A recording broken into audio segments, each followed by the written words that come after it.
পনিরের তরকারি বানাচ্ছি, তার জন্য লাগবে দেখো কাঁচা লঙ্কা, আদা, রসুন, পেঁয়াজ কুচো।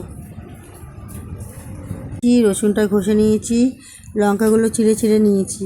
তোমার চাইলে বেটেও দিতে পারো একসাথে, কিন্তু আমি ঘষে নিলাম। টক দই, টমেটোর সস, এগুলোও দিতে হবে। পনিরটা তেলের মধ্যে ভেজে নিয়েছি, পনিরটা এই তেলের মধ্যে ভেজে নিলাম। ভাজি লাল লাল হবে তখন উঠিয়ে নেব। লাল হয়ে এসছে, আর একটু লাল লাল করবো, তারপর উঠাবো। পুরো লাল লাল হয়ে গেছে, এবার উঠিয়ে নেবো আমরা।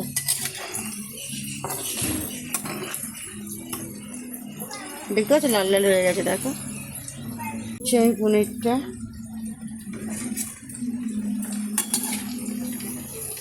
কুচোগুলো দিয়ে দেবো তেলের মধ্যে।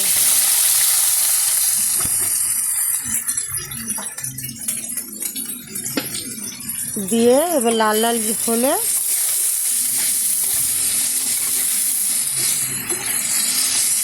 তখন এই আদা রসুন ওটা দিয়ে দেবো।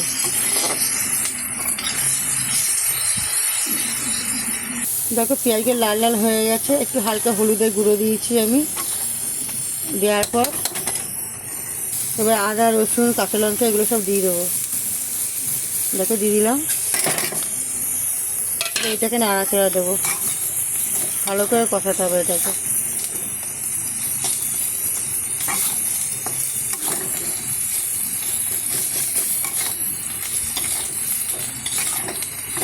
কাঁচা লঙ্কা দিলাম, তোমাকে শুকনো লঙ্কা গুঁড়োও দিতে পারো, আমি কাঁচা লঙ্কা দিয়ে করবো।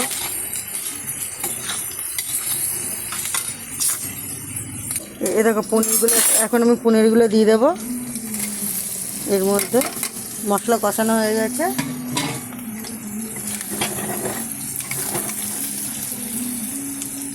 তার মধ্যে দই দেবো, দইটাও দিয়ে দিলাম। এবার পরিমাণ মতো নুন দিয়ে দেবো আমি। আপনারা যেমন খাবেন নুন ওরকম পরিমাণ মতো দেবেন।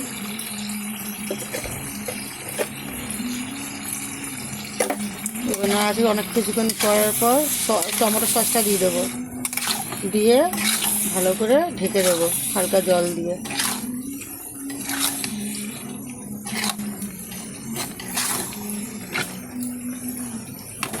এবার টমেটো সসটা দেবো, তার সাথে শেজওয়ান সসটাও দিয়ে দেবো। দেখুন এই যে এই সসটা একটু দেবো, একটু ঝাল ঝাল টক টক ভালো লাগবে খেতে।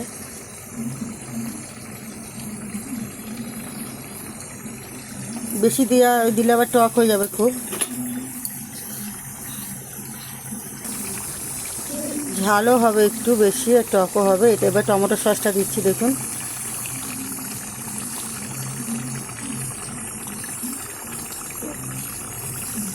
এটা দিয়ে আপনারা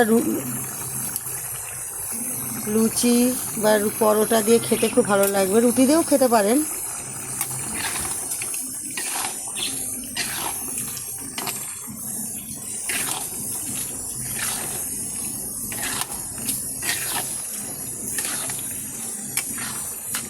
দেখুন কালারটাও সুন্দর এসছে।